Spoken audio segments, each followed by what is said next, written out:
तो चलिए दोस्तों, पाइथन के बेसिक फंडामेंटल्स को समझाने वाले इस एक्सप्लेनर में आप सभी का स्वागत है। यहाँ हम बिल्कुल शुरू से सीखेंगे कि आखिर ह्यूमन लॉजिक और मशीन एग्जीक्यूशन के बीच का रास्ता कैसे बनाया जाता है। देखिए, प्रोग्रामिंग की इस दुनिया में पहला कदम रखना थोड़ा मुश्किल लग सकता है ना, लेकिन सच कहूं तो पाइथन को बनाया इस तरह गया है कि इसे कोई भी बड़ी आसानी से पढ़ और समझ सके। एकदम सिंपल और सीधा। मानता हूं कोडिंग सीखना शुरू में थोड़ा डरावना लगता है, पर टेंशन मत लीजिए।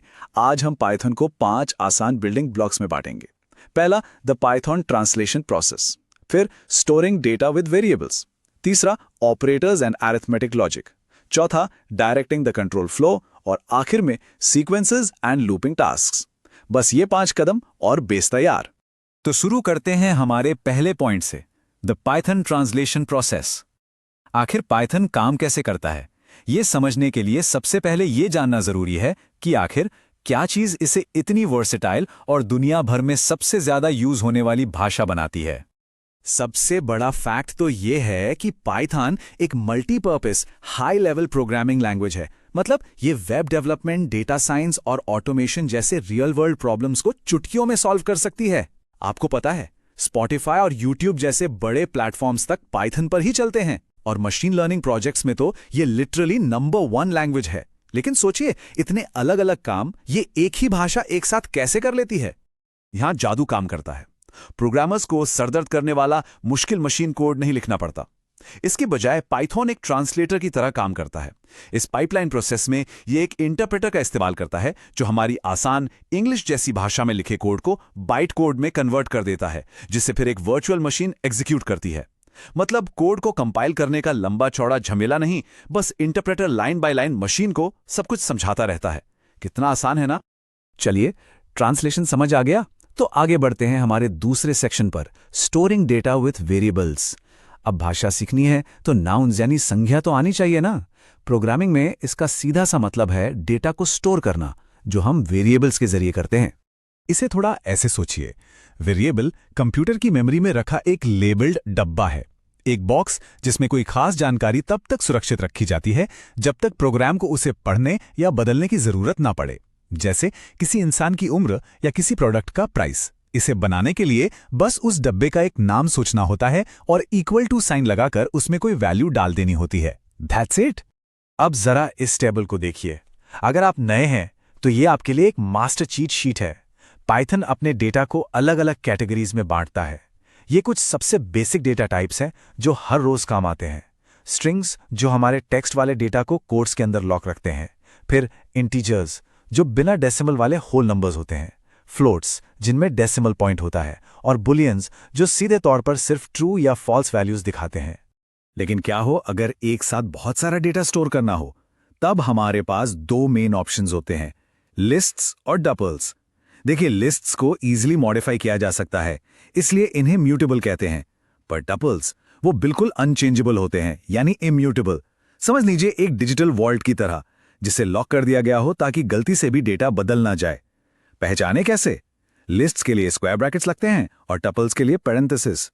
एक छोटी सी पर बहुत जरूरी बात, जब भी हम प्रोग्राम में इनपुट फंक्शन लगाकर यूजर से कुछ पूछते हैं तो यूजर का जवाब हमेशा एक टेक्स्ट स्ट्रिंग की तरह ही हमारे पास आता है।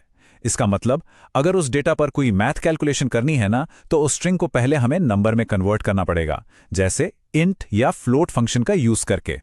असल में अगर हमने ऐसा नहीं किया तो प्रोग्राम गुस्से में एरर दे देगा। तो कन्वर्जन बहुत जरूरी है। आगे बढ़ते हैं तीसरे हिस्से की तरफ, ऑपरेटर्स एंड अरिथमेटिक लॉजिक। अब हमने डेटा को वेरिएबल्स में स्टोर तो कर लिया, यानी नाउन्स सीख लिए। अब बारी है उन्हें आपस में इंटरैक्ट करवाने की, यानी प्रोग्रामिंग के वर्ब्स यानी क्रिया सीखने की। पाइथन में प्लस, माइनस, मल्टीप्लाई जैसे स्टैंडर्ड मैथ ऑपरेटर्स ही यूज होते हैं। लेकिन डिवीजन यानी डिवाइड करने में एक बहुत ही इंटरेस्टिंग ट्विस्ट है। देखिए, सिंगल स्लैश डिवीजन का रिजल्ट हमेशा डेसिमल्स में आएगा, फ्लोटिंग पॉइंट के रूप में। लेकिन वहीं अगर आप डबल स्लैश डिवीजन यूज करते हैं तो रिजल्ट एकदम होल इंटीजर आएगा। वो बचे हुए रिमाइंडर को पूरी तरह हटा देता है। कमाल है ना। अब एक छोटा सा टेस्ट। अगर कोई स्क्रिप्ट 10 + 3 × 2 जैसी इक्वेशन को इवैल्यूएट करती है तो सोचिए रिजल्ट क्या आएगा। चलिए देखते हैं। पाइथन बिल्कुल मैथ्स की तरह ट्रेडिशनल ऑपरेटर प्रेसिडेंस फॉलो करता है, यानी एडिशन से पहले मल्टीप्लिकेशन। तो 3 × 2 हुआ 6 और उसमें 10 जोड़ा तो आया 16। अगर ऑर्डर बदलना हो तो सिंपल पेरेंथेसिस यानी ब्रैकेट्स लगा दीजिए। थोड़े कॉम्प्लेक्स रूल्स बनाने के लिए हमें कंपैरिजन और लॉजिकल ऑपरेटर्स का सहारा लेना पड़ता है। ये ऑपरेटर्स कंडीशंस को टेस्ट करते हैं और बताते हैं कि बात ट्रू है या फॉल्स। इस लिस्ट में इक्वल टू ऑपरेटर को ध्यान से देखिए। किसी चीज को बराबर चेक करने के लिए इसमें 2 इक्वल साइंस लगते हैं। और हाँ, एंड और नॉट जैसे लॉजिकल ऑपरेटर्स 2 या उससे ज्यादा शर्तों को एक ही साथ जोड़ने में बहुत काम आते हैं। और इसके साथ हम आ गए हैं अपने चौथे हिस्से पर, डायरेक्टिंग द कंट्रोल फ्लो। पिछले सेक्शन में जो ट्रू और फॉल्स की हमने बात की, ये वैल्यूज असल में प्रोग्राम की स्टीयरिंग व्हील की तरह काम करती हैं, कोड को एग्जैक्टली दिशा दिखाती हैं। कभी ये मत सोचिएगा कि प्रोग्राम हमेशा ऊपर से नीचे तक सीधी लाइन में चलता है। इस फ्लो डायग्राम को देखिए, एकदम मैप जैसा है। ये बताता है कि एक इफ कंडीशन कोड को अलग रास्ते पर ब्रांच ऑफ कर सकती है। इसका मतलब है कि कुछ खास स्टेटमेंट्स तभी चलेंगे जब दी गई कंडीशन बिल्कुल सच यानी ट्रू हो। तो हम करते क्या हैं? हम इफ, एलिफ जो कि एल्सिफ का शॉर्ट फॉर्म है, और एल्स को एक चेन की तरह जोड़ देते हैं। इससे हमारा प्रोग्राम समझदार बन जाता है और चेंजिंग वेरिएबल्स के हिसाब से खुद फैसले लेने लगता है। एग्जाम्पल के लिए सोचिए, अगर आज का टेम्परेचर 30 डिग्री से ज्यादा है तो प्रोग्राम प्रिंट करेगा हॉट डे। अगर 20 और 30 के बीच है तो नाइस डे। और अगर ये सारी कंडीशंस फेल हो गईं तो डिफॉल्ट फॉल बैक करके प्रिंट करेगा कोल्ड डे। एकदम स्मार्ट। सुनने में शायद अजीब लगे, पर सबसे जरूरी बात यह है कि पाइथन दूसरी भाषाओं जैसे C++ या जावा की तरह ब्लॉक्स बनाने के लिए कर्ली ब्रेसेस यूज नहीं करता। नहीं, पाइथन पूरी तरह से इंडेंटेशंस पर चलता है, यानी लाइन के शुरू में छोड़ी गई खाली व्हाइट स्पेस। असल में एक भी स्पेस इधर की उधर हुई ना तो प्रोग्राम वहीं चलने से सीधा मना कर देगा। ये विजुअल इंडेंटेशन इन कंडीशंस को ग्रुप करती है, जिससे कोड पढ़ने में इतना साफ और रीडेबल लगता है। चलिए आखिर में आते हैं अपने 5वें और आखिरी हिस्से पर, सीक्वेंसेस एंड लूपिंग टास्क्स। जब किसी प्रोग्राम को एक ही काम बार बार लगातार दोहराने की जरूरत पड़ती है तो हम कंट्रोल फ्लो से निकलकर लूप्स की दुनिया में आ जाते हैं।